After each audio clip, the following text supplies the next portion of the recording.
Hail, hail! We just about got out of there with a positive result. I think we could just about say that. Celtic have drawn the game 2-2 at Mordor against Rangers in a game that we previewed a few hours ago. And when the team sheets came out, it was mixed emotions, but we're happy Sinisalo was in from the start. Oxlade-Chamberlain was certainly a question mark coming into the game, and the style and the formation and the players that Rangers have had, at their disposal, the kind of upward trend of their form, it doesn't make for good reading beforehand. We've had the game come and go. If there's a bunch of you joining us live and loud, good to see you. Of course, get into the live chat, let me know your thoughts, feelings, and big takeaways. As we've got a wee bit of instant analysis, wee bit of instant reaction. We'll be back tomorrow with a proper breakdown and analysis as we normally do, looking at player ratings, analysing the highlights and all that good stuff. But for these shows, it's more about instant reaction as we come out of the mire of the game.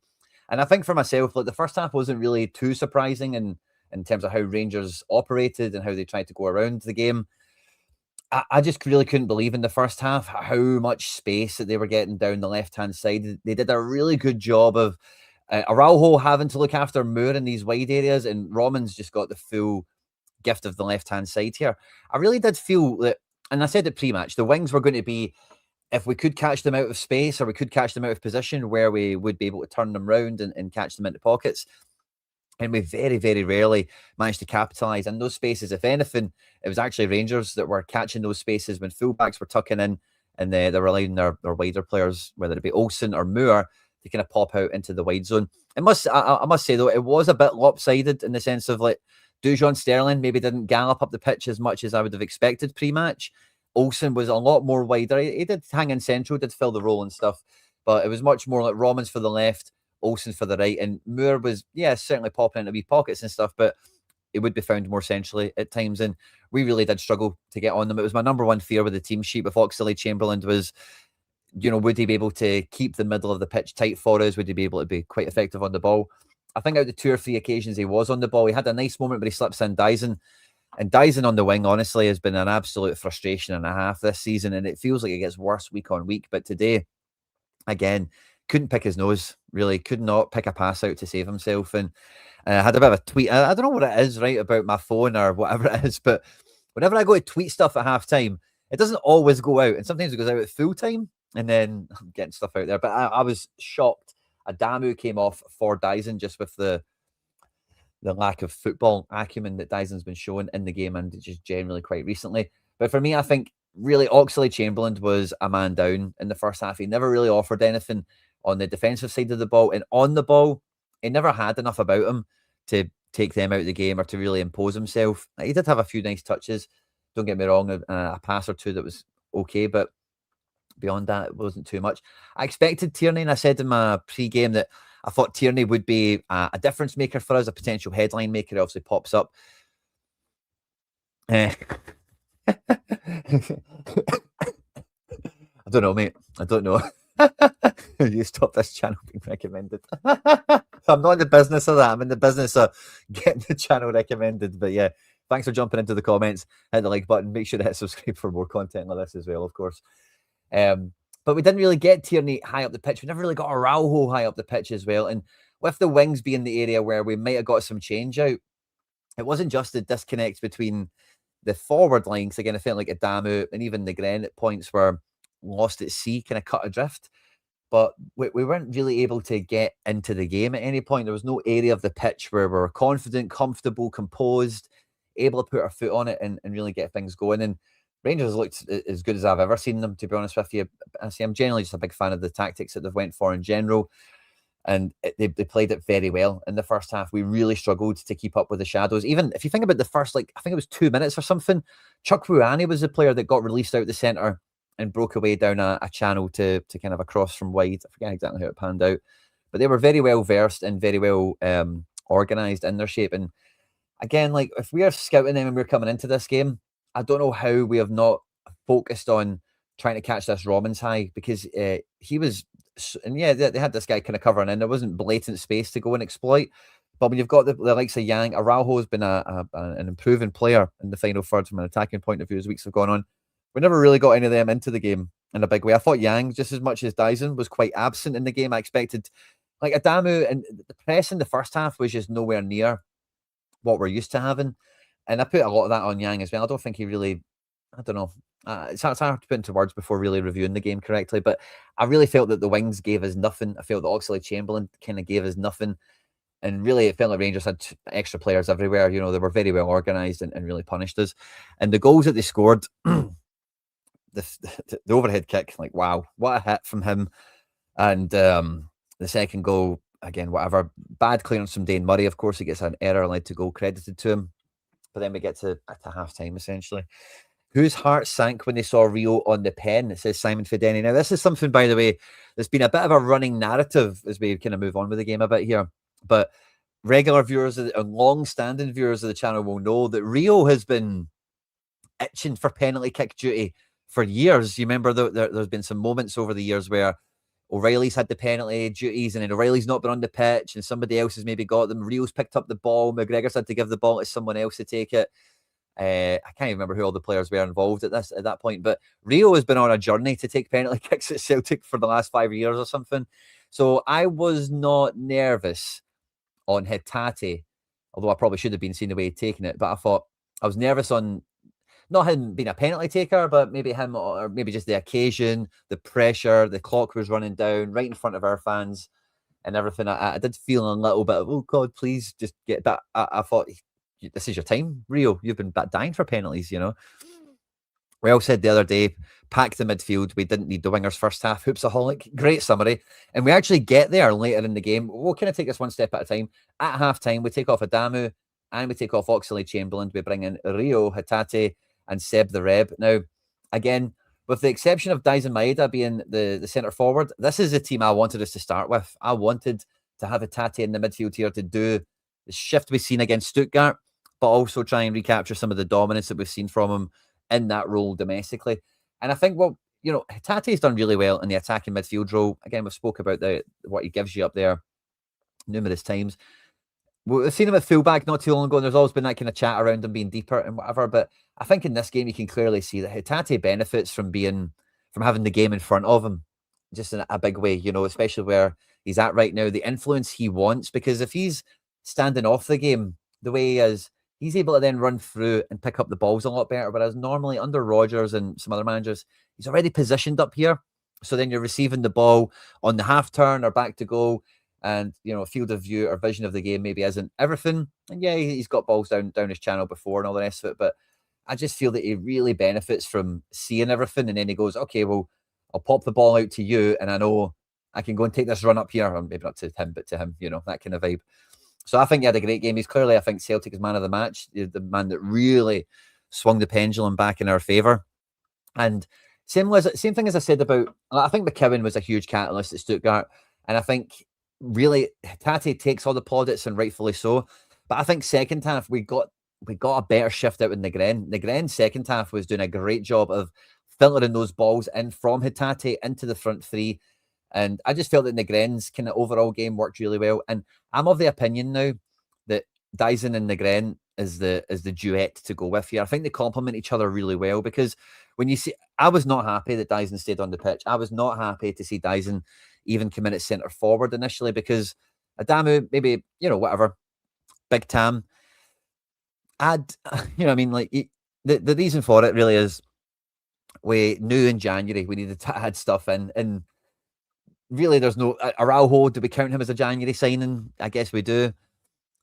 Adamu didn't affect the game. Oxlade-Chamberlain didn't affect the game. Chavanchana doesn't come off the bench. Arthur doesn't come off and feature in the game when Trusty's suspended. The January window has actually done the square root of zero to us, beyond making training more competitive and maybe giving a little bit of ambiguity towards, like, oh, who's going to play next week kind of thing.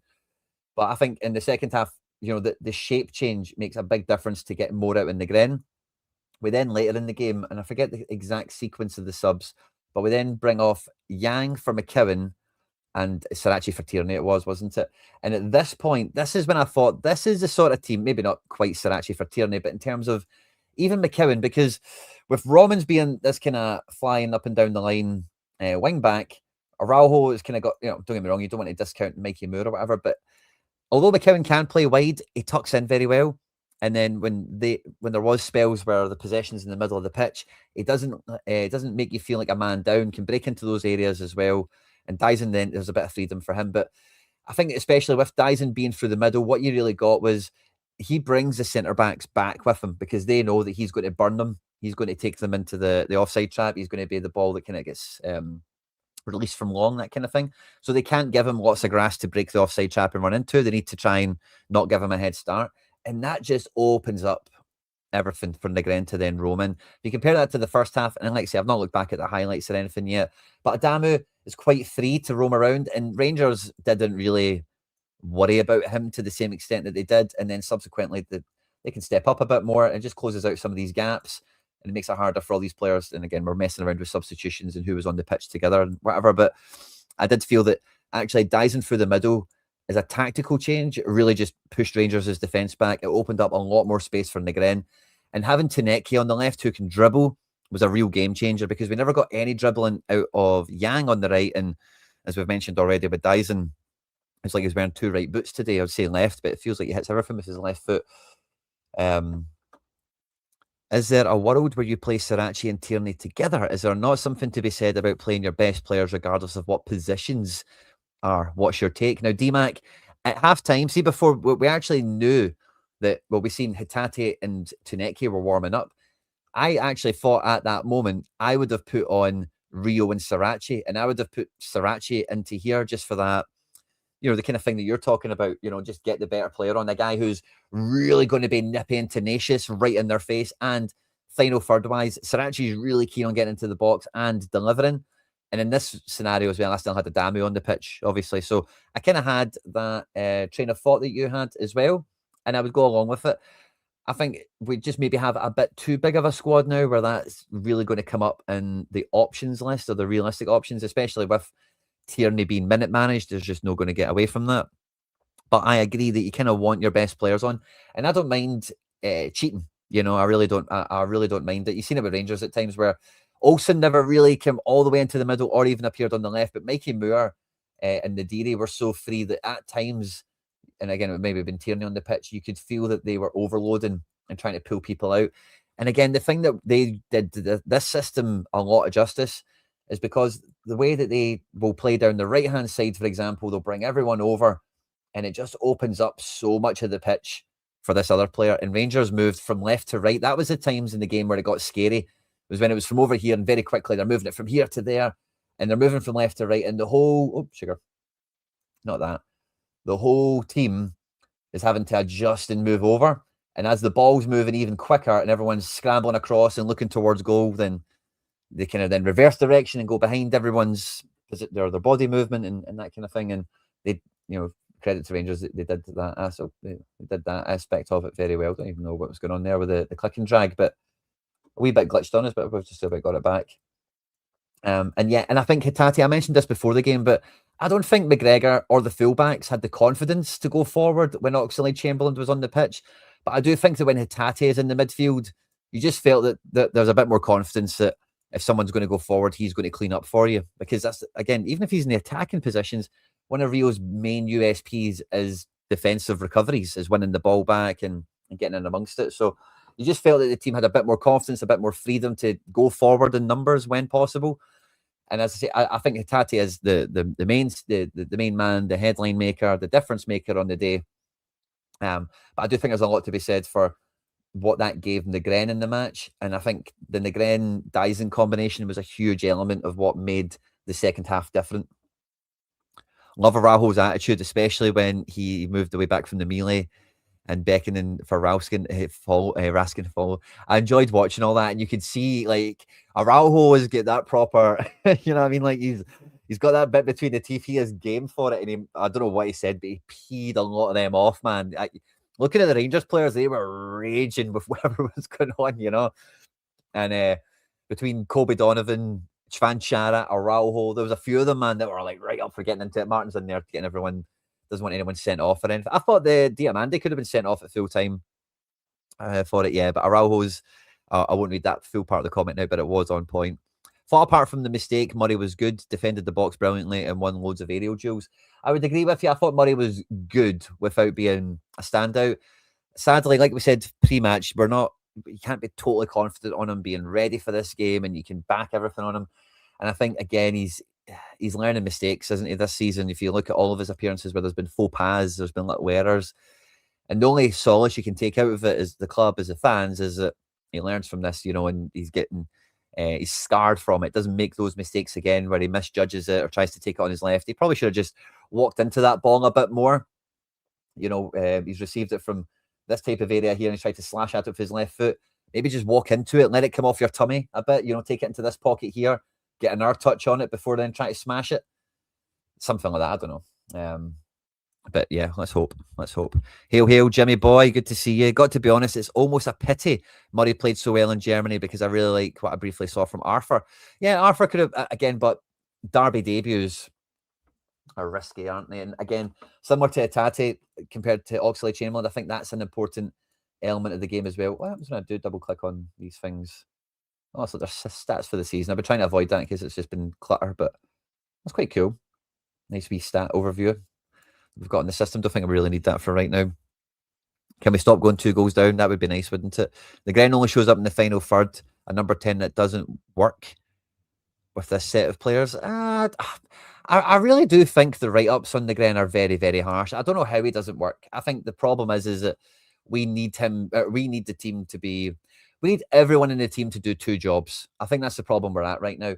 And the situation with Nygren is his second job. I don't think we really want it to be anywhere near this way, this side of the halfway line. I think you kind of, I think we just need to work on, like somebody mentioned before, optimizing your best players. I think he's looked good at the beginning of the season. If you remember the Rodgers 3 that started the year when even Engels was bombed out. Nygren was good at getting the ball from here and like charging up the pitch and being a kind of creative attacking 8 type of guy. But I don't think he's not the sort of guy you want backs to the wall. If you're going to dominate possession, I think he can play in this kind of attacking 8 that Rodgers used to have him in. But I think otherwise, if you're not dominating the ball, you need to free him up. And I don't think that's a luxury. I don't think that's he doesn't fit the team or anything like that. I think that's just understanding who your best assets are and how you get the most out of them. And I think Dyson Maeda and Nygren, if Dyson is going to be played through the middle, maybe next week against Rangers, who knows what will happen against Aberdeen. They are a duet, where Dyson's going to do a lot of that heavy lifting, a lot of that running. He's going to buy a lot of space, and then you've got Nygren for execution and open up space. It feels like it's more about building a department rather than players in a certain position. And Tuneki's been thriving on the left and on the right. I think it was a pretty quietly poor game from Yang. But I think once we can get a front 4 to click together, I think a lot of the Nygren bad write-ups will quickly disappear because you won't need them to do 2 jobs, in that sense as much, because the effort he'll give you in the attack will probably put a lot more fear into teams, and it will just stop them really fanning out and expressing themselves. I've seen Tuneki running at them. It was a breath of fresh air, honestly. It was something that was sorely needed from the first half, where somebody could actually dribble and take their man on. Yang had a few wee dribbles, don't get me wrong. I'm looking forward to watching the game back, but the first half was just beyond abject, really. And the second half was a nice breath of fresh air, but some simple and I would say quite forecastable problems to solve in the game. Not simple means they were easy, because Rangers did it to a very high level and it was anything but easy, but it wasn't too complicated, Like Stuttgart, I think we spoke about this last week, but they were very, it was very high order what they were doing on the pitch in terms of the rotations, the positions they were taking up, and their routes to go. Rangers was very high level, I would say, but I don't think it was that intricate or that complicated or that hard to suss out. It did really catch us out because it was something I just felt like, again, we weren't really prepared for, or we could really handle man for man in the first half. The middle of the pitch was theirs, and even when they got out wide, it felt like Araujo always had 2 around him, or Tierney would have been out here. But Tierney and Scales really had a lot of work to do on this side of the pitch, where even Dyson at times would feel like that left back type shape again. And we just gave them so much of the pitch. We really we really made it easy for them, it must be said. I'm celebrating the draw too. It's the best Rangers I think I have seen. And I was going to put a date on it. I don't remember the last time I looked at Rangers and thought, wow, man, they're actually really good. So I've actually, even when they were kind of good before they died, I still thought a lot of their players were kind of rubbish and stuff like that, you know what I mean? But so that's the best Rangers I've looked in domestic action in a derby for really as long as I can remember. And that first half, was the epitome of bad Celtic from this year for me. I don't think as a game overall, it's the worst we've been. I think Wilfred Nancy Celtic, of course, has been worse as a 90-minute element from the last time we played Rangers. But for them to be that good in the first half, for us to be that bad, I would probably say in the game overall, because although we got better second half, we had 17 shots, 16 of them were in the second half. I forget what the statistic was exactly, but it's not as if we really like ragdolled them around second half. We just played football and took some moments in the game, took some chances, asked some big questions, and put them into positions they didn't want to be in finally. And we started to get bits of joy out of it. And for Tanecki taking shots he maybe should have crossed, and Dyson not being able to see or pick out a man. We finished the game at the end with Nygren coming off for Forrest, and I didn't mind that change either. You know, Forrest ends up hanging the ball up for where is Forrest? Am I blind? There he's there. For Dyson. I was excited to see McKibben get into the middle for the last part of it, but I really didn't want Nygren to come off. So it worked out very well, and thankfully Dyson gets the header on it, which buys the penalty for us. And honestly, I can't wait to look at the footage back, because they honestly see that VAR review. VAR is to intervene for clear and obvious errors, right? The handball is a VAR intervention to say that is a penalty kick. Number one, why it gets sent to the monitor, I've got no clue. Number two, what he's looking for on the monitor, I've got no clue. The Sky Sports people, what's her name, Ellie Barber, kept asking about would Butland have saved it anyway, which is completely immaterial when it's a shot on goal blocked by a hand. We have had this against us too many times. We are very well versed in the rules as Celtic fans because of how often they need explained to us because of all the injustices and all the rest of it.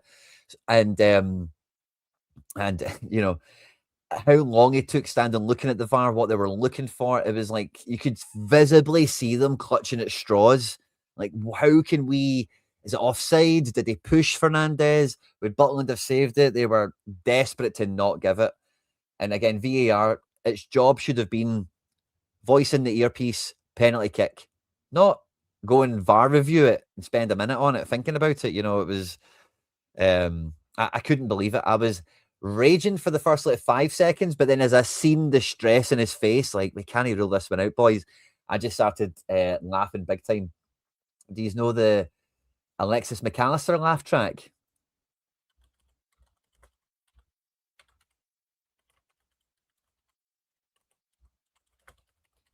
This is the noise I was making.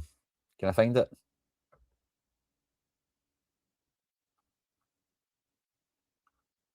If I can find it. I should be able to find it. It normally comes up dead easy, but maybe spelling his name wrong.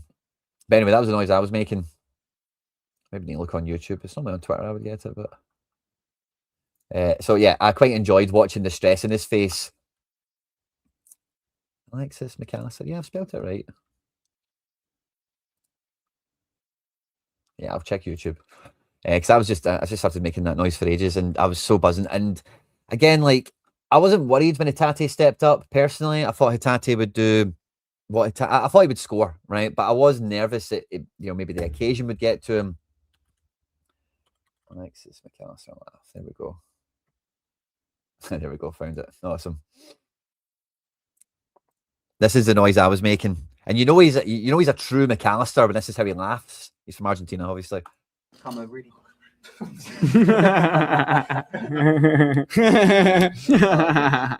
good.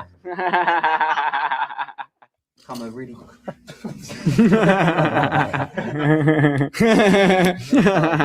so good. I'm a really. Yeah, so that was the noise I was making as I watched his face go from, oh no. That was crazy. So I'm looking forward to watching that back in the highlights. I hope they give you the full VAR or go and check the monitor stuff, because you'll really see it in his face, and I hope we get that for the highlights. Do you have the chat on live chat or top chat? I don't know what that means, to be honest with you. Live chat is all comments. Yeah, I've got all the comments. I can put it on screen if that's what you're after. I don't really know what the question is, River C, sorry. Quinny, can you explain why that's not a red or yellow, at least? The penalty thing? I don't think you can really give a booking for it. I don't think you can say it's deliberate handball. And the way the handball rule has been cleaned up is if it's just a shot on target and it's a hand and the ball meet each other, then it's not. There's not any more than that, to be honest with you. Unless you're talking about the Diamande thing, I thought that really well could have been a red at the end. League is still within reach now. In the what Celtic need to do to win the league video that we did earlier this week, if you missed it, I recommend you catch it. Two of the main situations or scenarios we looked at was winning today and losing today. I won't give you any spoilers, but a draw is definitely no bad result in all this. It really does put the pressure on now. Between now and the split, every game is must win for all three teams, because when it gets to the split, that's when the gloves are going to come off and it's going to be battle royale time, because all five teams will go head to head against each other, of course. So it's going to be a huge one with Aberdeen Wednesday night. We'll be on the channel tomorrow. We'll do a proper breakdown of the Rangers game. And then Tuesday, we'll maybe, I don't know if we'll cover a topic or if we'll just preview Aberdeen or what we'll get up to. But yeah, we might have we will. We'll have a topic video on Tuesday or Wednesday. Kind of want to chat about that Willie hockey stuff a wee bit and fan movements and yada yadas, all the rest of it. So we'll have a topic video on Tuesday or Wednesday. Whatever day that comes out, the other day will be Aberdeen chat. So maybe we'll leave Aberdeen for Wednesday. I think he's talking about the VAR chat. Yeah, I don't think you can really give a booking or a red card for that handball situation, personally. But yeah, I think it's just going to be about now getting the business done between now and the split. All three teams will just be looking at ticking the games off and getting to the split with as many points as possible. And Hearts, we did talk about, if you look at what Celtic need to do to win the title, there was two massive game weeks or fixture match days, whatever you want to call it. Today was one of them. Hearts done their job against Aberdeen yesterday. And then the last one is, who is it that plays right before the split? I can't remember who it is now. I think Hearts Motherwell, isn't it? Hearts at home to Motherwell was the last game before the split. And I think we have a game, it's not Rangers, obviously, but we have a game that's kind of like, oh, you really need to win that if we're going to keep up pace. It's the same weekend that Hearts play Motherwell, I'm sure. Check the video out. We go through it in much more detail. We always knew Seth could play with two keepers for sure. Any more of the chat?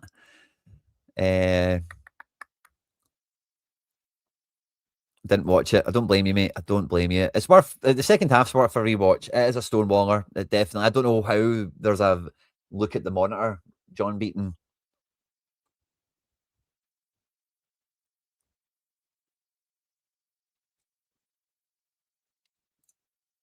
Imagine being the defending champs and celebrating a draw. I bet you don't like the thought of Indy either. Indy? Independence. I do like the thought of independence. What's that got to do with Celtic? Stevie, we were losing 2-0 at half time. You know that we were third in the league, and like there was no reason to expect a win today. Not losing is a W in this situation. I don't really think there's much of a conversation around that, given where we're at. I'm not saying we celebrate it, but I'm certainly more happy than sad. Where is Mvuka? Now, again, I thought, well, we'll chat about this today since we're live and we'll just be like reacting and talking and whatever, but it is a joke that Chvanchara doesn't get off the bench and Mvuka can't make a bench. Adamu isn't really able to affect matches, it seems, and Oxlade-Chamberlain is a pure, like, how he started that game when he's clearly, like, that was the thing we were saying before the game. I don't want to speak out of turn because I'm not at training, you don't see all this stuff, but for the performance he gave on the pitch there today, how you thought he could start at Ibrox and give us something, I don't get it. Especially when you know the sort of system and the tactics that they're bringing into this one. So the January window was an absolute non-entity. Absolutely did not move us forward. And who's surprised? Because we didn't buy anyone. All we did was loan in one man's trash is another man's treasure. Fixer-uppers, second chance Sunday guys, And, Araujo is obviously a W. He's a mad hero. We love him. Adamu had flashes. Tams had flashes, but the January window hasn't moved us on. And again, I think that really enforces the situation today where, like, Rangers signed Skov Olsen. This guy hung that cross up for the bicycle kick. This guy has been a match winner. This guy is proven European Champions League level player. And their signings made a big difference for them. Big difference. And we had, they looked like a totally different team. I don't think that Chukwueze was amazing or whatever, but when you add him, Nadiri, Olsen, and Romans into this lineup, Rangers were very unrecognisable as far as I've seen them for a long time. And I know Danny Rowe didn't show up yesterday, and some of these guys signed quite early in the window. They played for a bit or whatever. But for me, looking at Rangers, they were so unrecognisable in so many ways. And that's probably as positive as I've ever spoken on Rangers. And I really hope that is not a pattern that emerges. I watched Rangers a few times this season. Their defence has been shaky every time. Don't know why we didn't push first half. And I think that was the big thing I even spoke about in the preview is the defence. You do want to put them into funny areas. You do want to pull them about. You want to give them a real handful. And I make it quite right. I haven't not watched Rangers previously into the game, but it was there to see that as soon as you really did have Dyson zipping in amongst them with Tuneki dancing in around it and mostly Yang, but laterly Forrest, that, they were struggling. You're very right, Matty. And again, I think if you've been watching Rangers, like you have, should have been something we were aware of coming into the game. We should try have actually pressed on with in some way. Would you take Hearts winning the league if Celtic finish second and win the cup? No. I think I'm quite certain in saying this, but I think the state of play now is whoever wins the league gets Champions League qualification, and the second and third teams this season do not go into the Europa League, go into both of them. Second and third are Conference League. So I really don't want to accept second. And now let's not get into Conference League chat or any of that crap just yet. There's plenty of time for that. Should we cross those bridges? I don't want to win the cup at the expense of the league. The league is everything at this point. I really couldn't care about the cup. I'm not going to say I don't care about the game next week. I definitely want to win every game. It's just how you're wired, isn't it? But the league is everything this year. But I get I'm like a lot of yous where, and it's funny because I was saying this to Chris Sutton actually yesterday, but you kind of don't. Do we want Celtic to win the league? Because then the board will be able to look at, we were right. We were right to loan in all those players. We were right to not give Brendan money. We were right to do this. We win the league anyway. Who cares? We played 10 games in Europe. Who cares? So I'm really torn emotionally with what I want to happen, what needs to happen, what could happen, what's the best thing for us. I'm actually really super torn. I think the cup gets Europa League. Oh, interesting, Michael, by the way. Maybe we do want the cup then. To be honest with you, in terms of money, if you go far in the Conference League, it doesn't really work out much different to going far in the Europa League. The problem is if you don't go far in the Conference League, it's not as good. A little detail, but the Conference League only plays 6 games, or 8, 6 in the league phase, whereas Champions League and Europa League play 8. It's a smaller competition as well. So there's just less games, less money, less everything on it. Anyway, there's plenty of time for that later if we cross that bridge. I saw Ox took over from Engels as corner taker. Can't get the ball by the first post. Yeah, I think he was kind of struggling with those Rangers corners because they were like dead narrow. I don't think he was comfortable taking from there. Quinny, I don't think anyone is going to allow for the board and Dermot Desmond to self-criticise. If they were capable of self-criticising, they'd do so by now. Clearly, they need to be forced out. And I say it's a very much damned if you do, damned if you don't. I don't think if you're a Celtic fan, there is any reason you'd ever not want to win the league other than the Champions League. Yeah, that's kind of, but I'm not taking second for anything. And maybe that's part of the question because second is Conference League and the Cup is Europa League. And if you're not going to win the league, would you accept it if we got the cup? Maybe that was part of the question from the commenter. But I'm with Jasper here. League until the very end. And I don't think anyone else would say that, even the person that asked the question. It's just a nice thing to think. Or it's not a nice thing, but it's a fun thing to maybe talk about out loud, you know. It all boils down to recruitment. Like Rangers have recruited like they got through in the Europa League. That's how they recruited. They recruited as if they were in a title race. See, if you're going to loan players in, you loan in players you can't afford to buy, like Skov Olsen. You don't loan in guys that are so crap nobody wants to buy them, like Mvuka, and you can't even put them on your bench. Recruitment, you're Sean the Mac. Love that name. You're spot on there.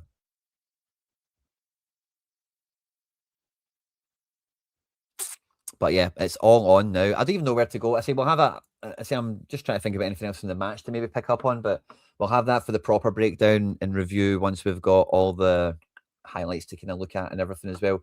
There's a few nice comments for Murray. I think Murray was fine. I think Scales was fine for the most part. I think Sinisalo will be gutted at probably the second goal. I think the first goal was just kind of like whatever, you know.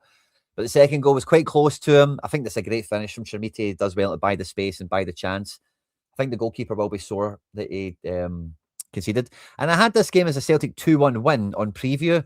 And between the bicycle kick and that, you know, maybe it did kind of go the way I thought it would. Dead tight. I didn't think we had 3 goals in us. So as long as he didn't score a third, I was still kind of crossing my fingers that something could happen.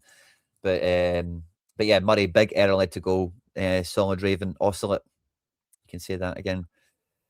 But outside of that, I think he acquitted himself quite well. I don't think Shermite or Nadiri really influenced the game too much. It was all about Mikey Moore and Skov Olsen, particularly in the first half. Raskin and Chukwuani were formidable in midfield, and obviously Romans was a big feature in the game. But I don't really think Nadiri and Shermite, beyond Shermite's goals, obviously, but I don't think they really were problematic in the game. I don't think we really struggled with them. Passing in the second half compared to the first half was night and day, says Celt. And I would agree. I think a big part of that was Hatate coming in here and just Hatate and McGregor have been playing together for 5 or 6 years at this point. You know, the synergy, the harmony, they've been to Mordor a few times and got some results. I think that was the one thing Ox just didn't have, was just a bit of that.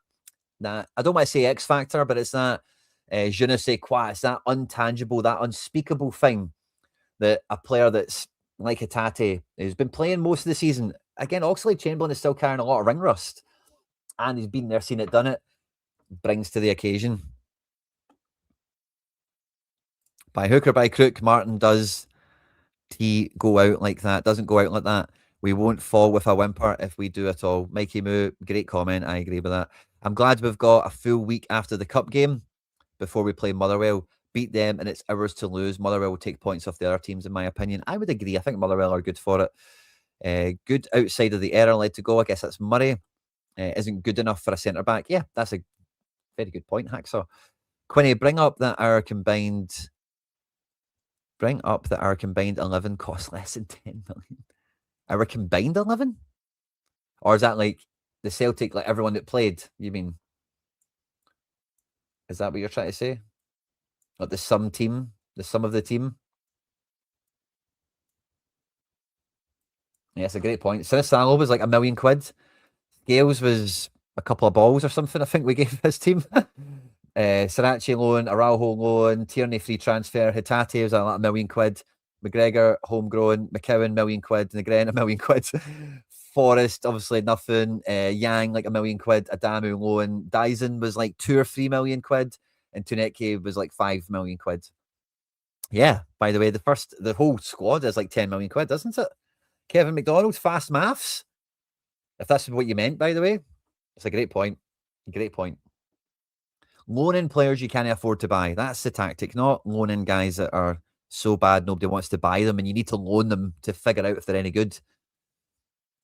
I'd have to leave the room when Hatate took the ball for the penalty. My nerves couldn't handle it. And I've seen it from a lot of people, Matty.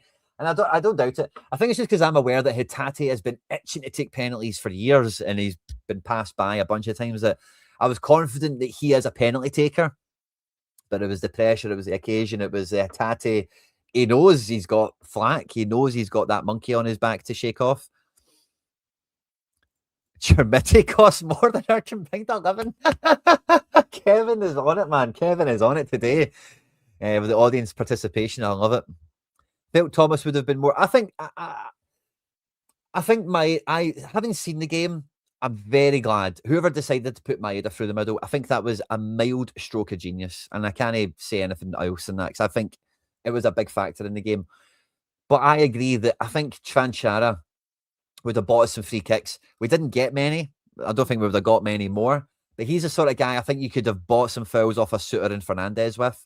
Dyson wasn't really close enough to do that. And Adamu, like, Suter clattered him. And I don't know, Adamu just, it doesn't feel like he's got that kind of devilment about him like Tranchara does. Like, Tranchara, you can imagine being a nasty so-and-so in people's ears. Like, I'm going to do you, da-da-da, and talking crap to them.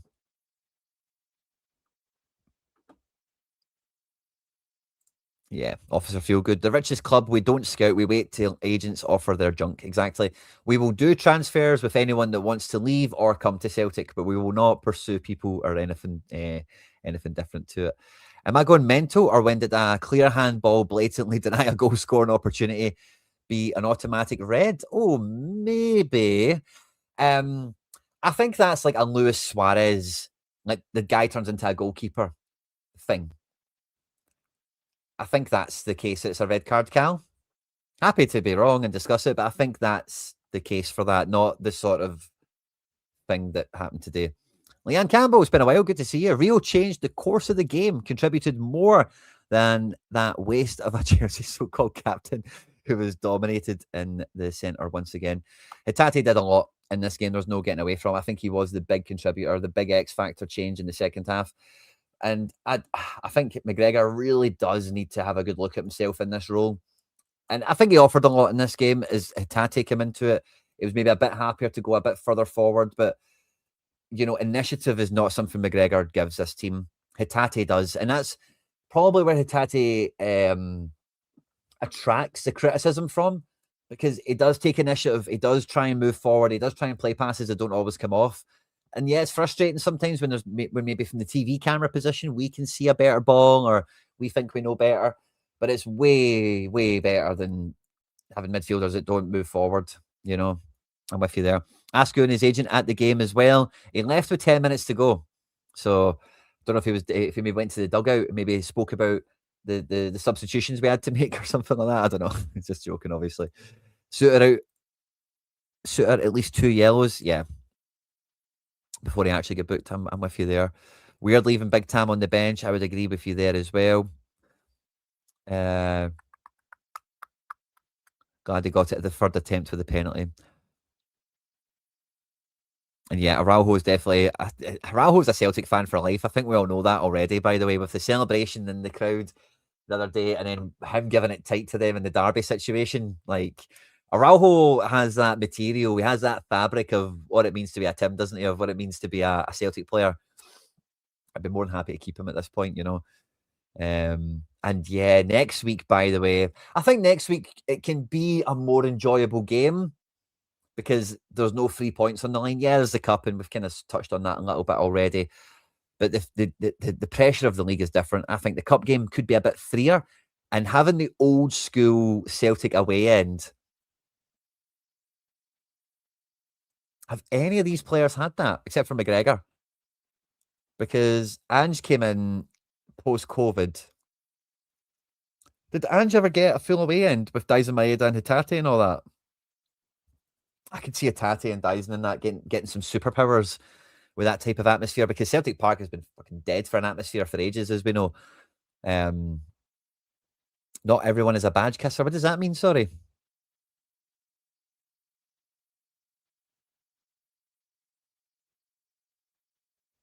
Is this Hatate? My criticism comes from him failing at basic stuff like lazy passes or failing with simple ball retention.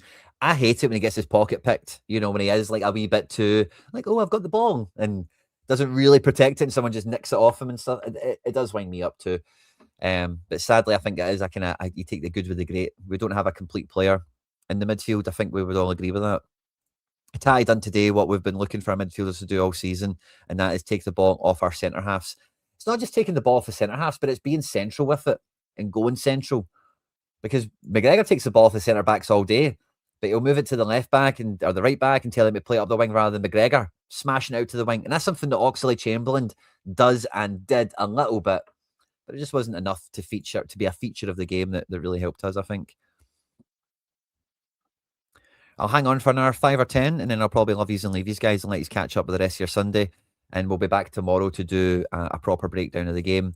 We'll have a topic video out Tuesday or Wednesday. We'll have an Aberdeen preview either side of that as well. Aberdeen breakdown, and then we're going back into our Derby preview then after. It's going to be a really busy week on the channel. If you are new around here and you haven't done so already, please do hit the subscribe button for more content like this. If you have enjoyed the stream, the best thing you can do to support the channel is hit the like button and leave any sort of comment in the live chat or the comment section. Even if it's just a wee fist bump, it just helps YouTube know we've had a good stream and they help recommend us to more jungle gyms, whether they like it or not.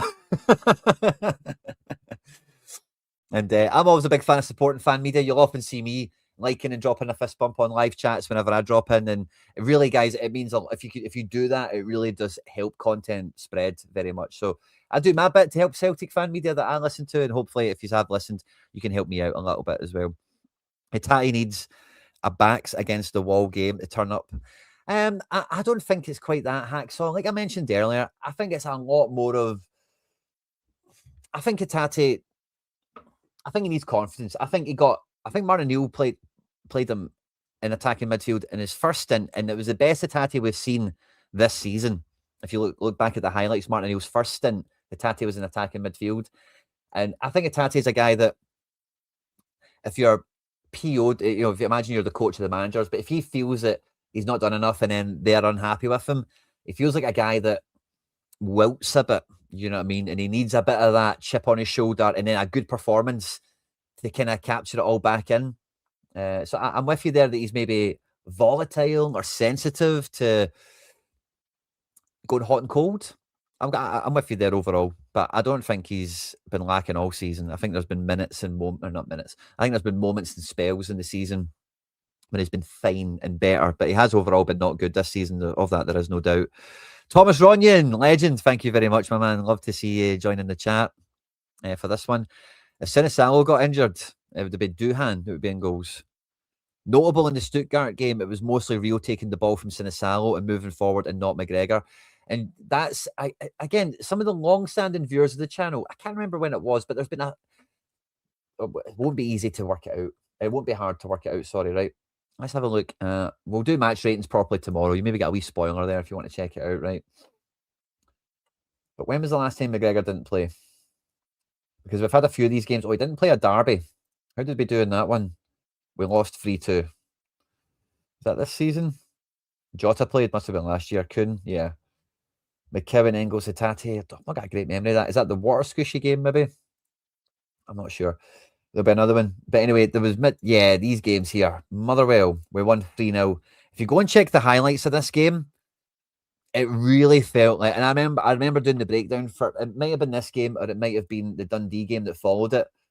But it was like the substitute teacher was in, the teacher was absent and the midfield was a lot freer. Now, this midfield didn't have Hatate in it. I think the last one did.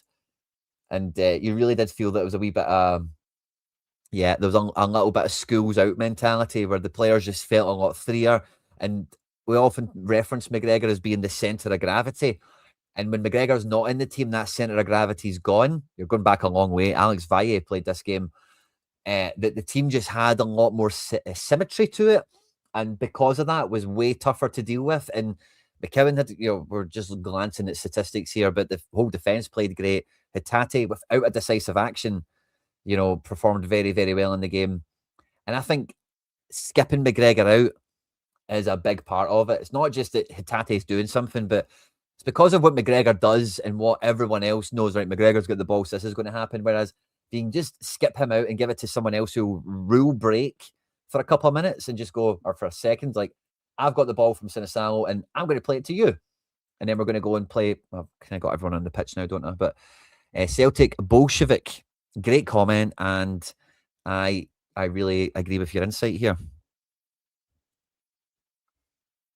Anything else? Distribution looked calm, but didn't seem to command the box as much today at corners. Yeah.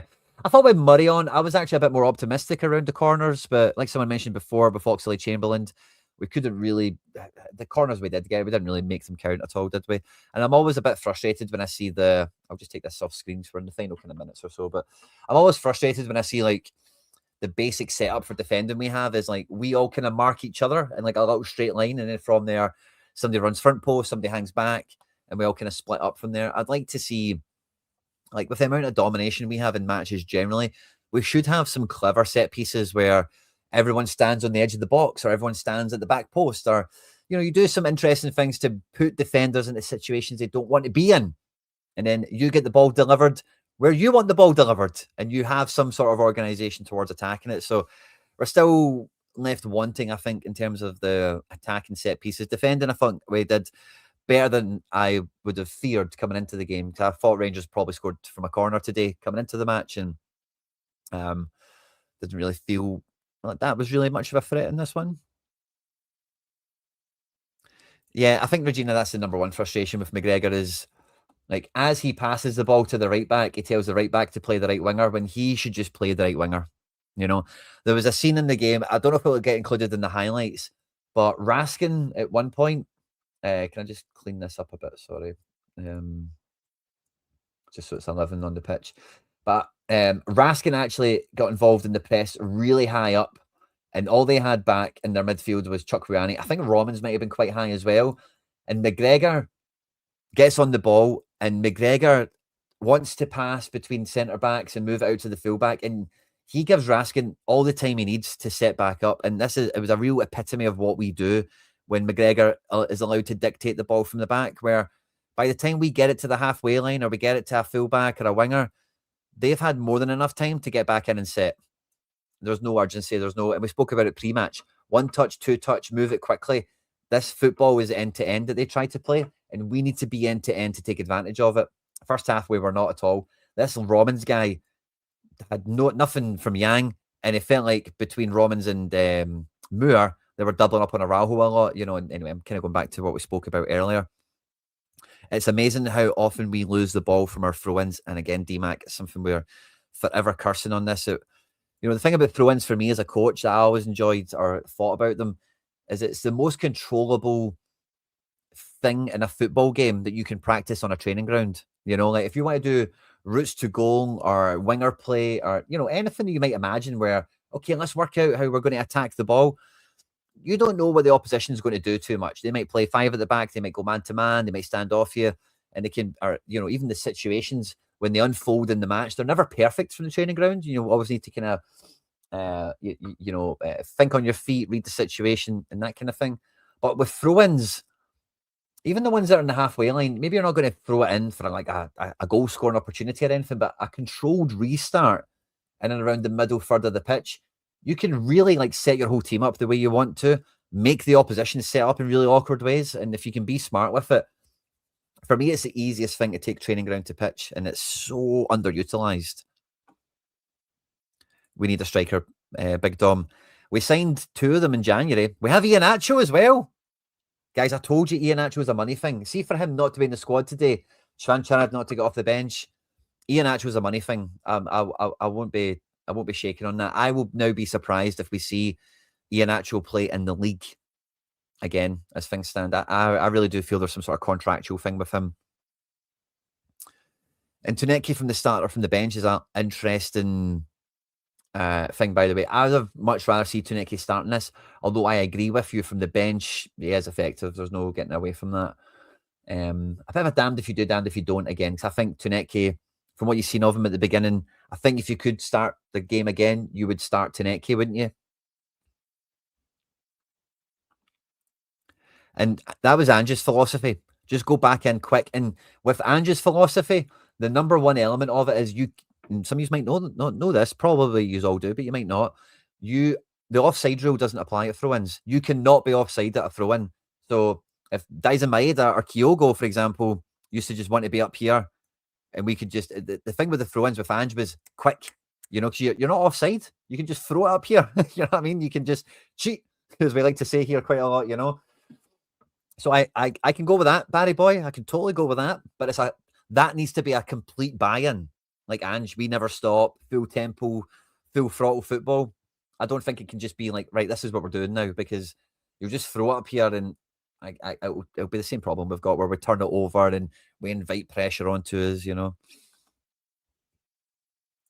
It's insane. As well coached throw-ins can easily add 15 to 20 goals a season. I would even be conservative with that. Media Mushroom, love the icon, by the way. Even 5 goals a season, if it was only worth that to us, if we look at the amount of games that we have dropped points in or blah, blah, blah on 1 goal thing, you know, like, it's a bit of a throwback again to a stream from a while ago, right? Some of you don't know this movie. It's called Semi-Pro. It's a Will Ferrell movie. If you've not watched it, I recommend it. It's a great comedy. It's a basketball movie. But in that, they talk about, and some of you don't know this, but they talk that there's a, you know, it's an American movie, you know, there's a big game at the end, and you can imagine how it all works out and whatever, right? But very funny. But one of the things they work on is called the puke, and it's the play that they're going to run in the dying minutes of a match when they're on their backside and they need to get one more dunk or they need to get one more basket. This is the play that even when they're at their most tired and at their most worst, they could do it in their sleep. Pass here, run there, whatever, the puke. We don't have anything like that, you know, where it's last 5-10 minutes of a game and we need to make an opening. We need to really break the door open somehow. And again, we're maybe just getting into critiquing the team again a little bit. And if you've not seen the movie, I recommend it. And if you have seen the movie, you'll totally appreciate what I'm talking about, you know. And when you consider, and I know they don't train every day when they're in the season because of the matches and whatever, but for professional football teams that all their job is to be the best football team they possibly can, there is so many things that we leave on the table. I don't want to say under the current regime because it is an interim regime, but there is no legacy handover from a lot of stuff other than maybe the Ange, you know, full throttle football, just throw it back in quick and cheat offside traps with it. Does Arthur play Wednesday? I don't think so, man. I don't think so.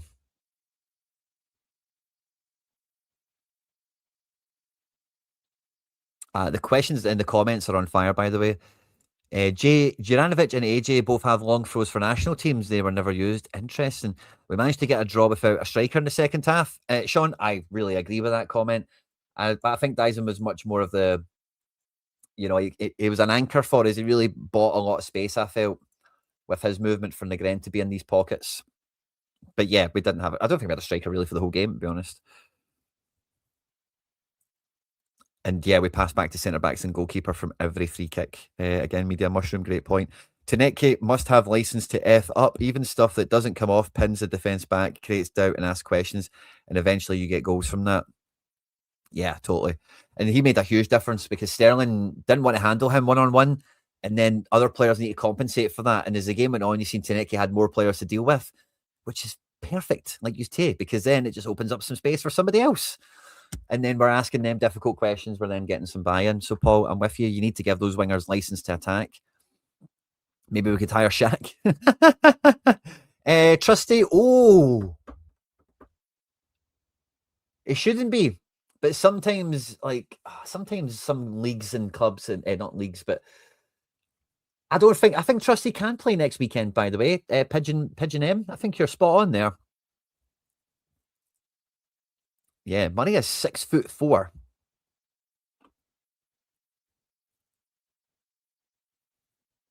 Definitely a better point for us than Chilpil. Great summary. I would agree there too. Reasons Big Tam not used.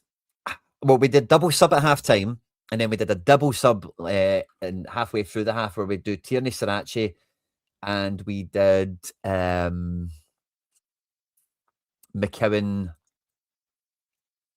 for somebody. Yang, wasn't it? So we only had one more sub left.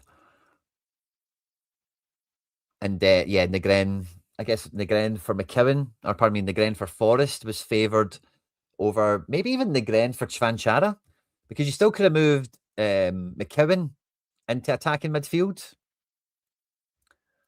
and brought Dyson out into a wing and brought Tam on. So I don't think even tactically it was as if, or even, I was going to say because of the substitutions, but even that last sub, why you could have brought Chvanchara on for Forrest. Now, I agree that Forrest was the best player to put into this spot, evidenced by the cross. But yeah, interesting why that wasn't an option. That'll be one to think about. Trusty can definitely play. Good for catching. Good for catching. I was fairly certain of that too. It was a strange one, but I think, like, again, that's what you want Forrest in the team for. Last 5 minutes, crunch game. If he's in possession, you trust he's going to do the right thing. He'll buy some space. He'll play someone else in. He'll put a good cross in. Like Forrest, he just doesn't mess up. He just doesn't let you down. Does he really take it to people anymore? He's maybe not quite got that, but I agree. Kind of actually looking at this, it's kind of weird that he did come on rather than a Chvanchara, for example. But I don't regret it. I wasn't cursing it at the time, and I think it's quite obvious the impact he had when that decision was made.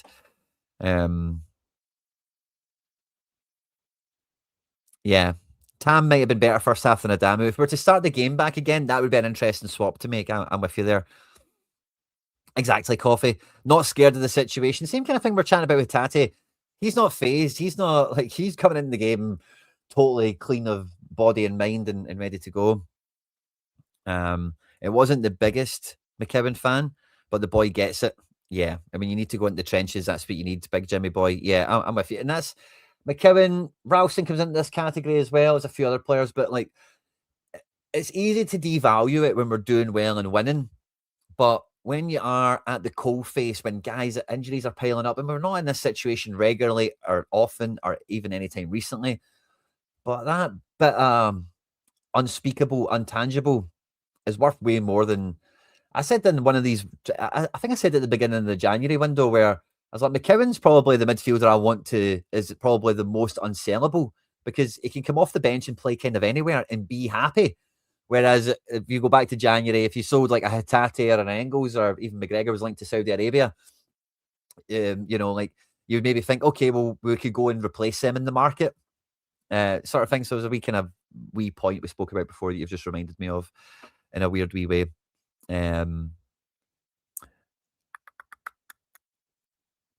I think AJ will be back after the international break. Next is when we see him in training. Carter Vickers may be the same. I don't think Jota plays this season, actually. Are we good enough to beat Motherwell? God knows. I think really what it comes down to is I don't really think we are. And if you've seen the what Celtic need to do to win the league video, I didn't have us beating anyone by more than a goal. I don't think we have that many goals in the team.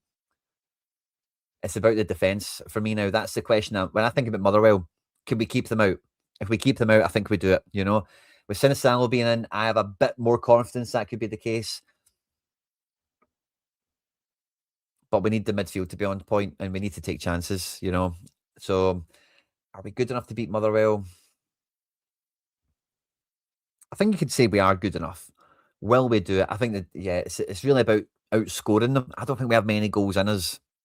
It's all about keeping that defence rock solid for me. Wanyamas and pajamas. What a name. Good to see you. Thanks for joining the show today. Celtic, we could have had McGinn, Lennon Miller, Watson, Kelly. Now starts for high flying Millwall, Karamoko Dembele. Yeah, we've had some guys, but we've just not managed to keep a hold of them. I think was pointed CCV is out for the rest of the season too. Yeah, I think if he did make it back, it would be like the last game or something, if that. But it's essentially out for the season, isn't it? And yeah, I think that's about all she wrote. Motherwell manager seems to be a lot of Celtic games. I think he's the odds-on favourite. It feels like he's going to be Celtic manager, doesn't it? We'll probably talk about this. I say we'll have a topic video this week. We'll probably talk about Askew as well in some case, because I do think it's kind of one of those ones where it's be careful what you wish for. Although he's playing great football, and I think we could see the merit in a guy like that applying that to Celtic and how it could be great for us. Number one, I'm worried that he's a bit of a novice, right? Wilfred Nancy was a novice, but he'd actually won a tournament, actually won a league, you know. So he's a bit of a novice, which worries me. And the second thing is it worries me because it's like Ronnie Dyler the second. The board will hire him and give him like 8 million quid. We'll sell Engels, we'll sell Hatate, we'll sell Dyson, we'll lose all these guys that were on loan, and we'll hire the guy from Motherwell and we'll give him 8 million quid. And then we'll maybe get some free agents at the end of the window or something. So those are my two worries about Askew. Is that the club cheap out? Because last thing that we'll kind of end this on, right? If we look at the depth in the team right now, and can we add in just even the fringe depth, just to get a good look at everyone for a second?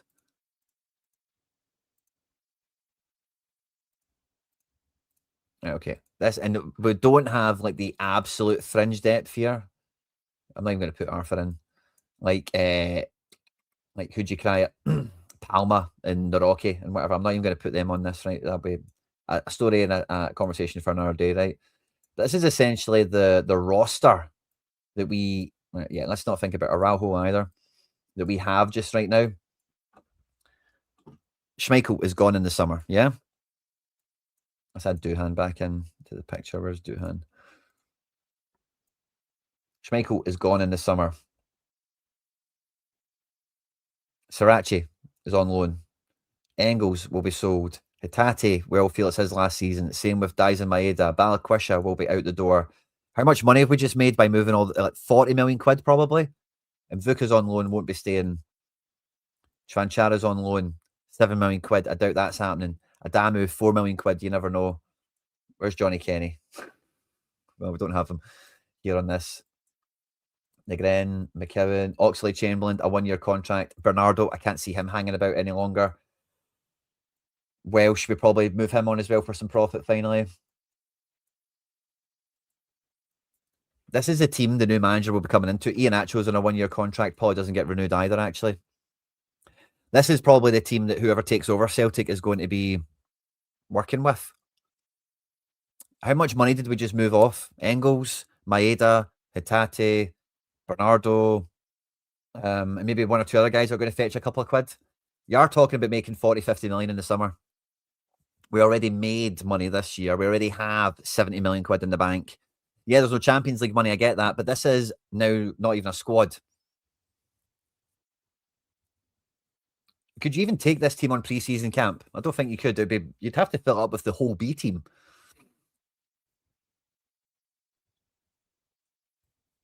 Some of you are mentioning Odenholm, Sel Palma. I read something that the Polish team are going to do what the Belgian team did with Jack Hendry, where they're going to buy Palma as long as they've got somebody else lined up to buy him from them. So they're going to try and do the hustle.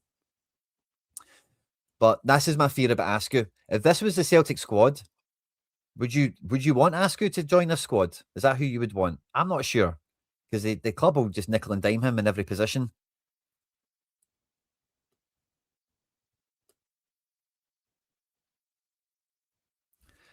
Milky Moo, I agree with you. But I have kind of been...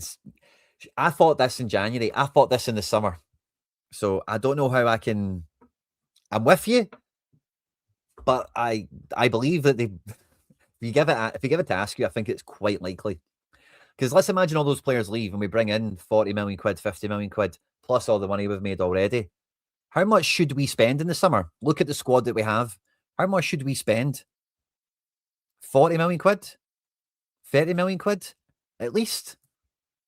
You need strikers, you need wingers, you need a whole new midfield, and you need a defence. You need a defender. I think you're probably going to see Trusty move on. Wouldn't be surprised if Scales moved on, or Murray even. Murray would be good cash because he's a homegrown. But again, we kind of need homegrowns. We only had 24 players in the European squad because we didn't have enough homegrowns. So we've actually done Europa League a man down, and we've kind of felt the struggles with that, haven't we? So maybe not. You could even see Trusty leaving. Vickers is unreliable, as I think we can see as well. So you kind of need to build a defence. You need a new backup for Tierney. We've got 3 right backs. Alistair Johnson could have a great World Cup and be gone as well. And you want to give this team to Askew, you know? Anyway, don't want to leave on a negative, right? The best Rangers team of this iteration couldn't beat the worst Celtic team that we've ever seen. We'll be back tomorrow. We'll do a full post-match breakdown. We'll look at the highlights in a little more detail. We'll go through the player ratings as well. And maybe we'll have some different takeaways and thoughts and feelings in the cold light of day once the dust settles and we get to review the game in its fullest. I look forward to catching you for that, of course. If you haven't done so already, please do like and subscribe for more content like this. We'll be back tomorrow for the breakdown. We'll have a topic video. We'll be looking at Aberdeen midweek, breakdowns of that. Derby Cup game next weekend. It's going to be all systems go at CeltsAreHere. Thanks to everyone for the support. Enjoy the rest of your day. It's chin up time. After that one, at least, you know, we gave as good as we wanted and we didn't lose the game, which I think we can count as a mild W. So yeah, I'll catch you all tomorrow. Enjoy the rest of your weekend. It should be a bit easier now. Hail, hail, and won the hoops.